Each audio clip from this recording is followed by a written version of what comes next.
એવું કીધું ને જો તું મારી આશા રાખી હોય તમે બી મારી આશા રાખી હોય તમે બી જો મારી આશા રાખી હોય તો જટી રહેલી જમીન ને બી હું લાવું માનજો કોઈ માવાની મેરડી ક્વોલિટી લાવું કીધું તને કે હું કાળા ઢબરાની માવાની મેરડી બોલવું કીધું જો મારું નામ લઈને જો તમે નીકળતા હોય કોઈ દિવસ તમને ડાઘ નહીં લાગવા દે હું કીધું ચિંતા કરવાની જરૂર નહીં તારી ભેંસ નહીં ઉભી હતી ને એવું કીધું જો તારું મનોમનથી નામ લઈને મારા ફૂલા લઈ જા નવું કીધું જો ખીલે મૂકી દે હું કીધું જેવું મૂકી દે જેવું મૂકતામ જો ઉભી ના કર નાખું તું મહાની મેરડી નથી લાવું કીધું તને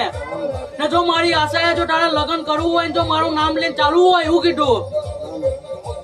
તો મને મેરડી ને ચોખા કંકુ નું વઢમનું આપી નીકળી જવું કીધું મને ખીન જટોર કે મારી 3.5 દાણા મારું આટલું કર નાખ ને 3.5 કલાક ની અંદર જો એ પૂરું ના પાડી આવું તું મહાની નથી લાવું કીધું તને ને જો ગાના તું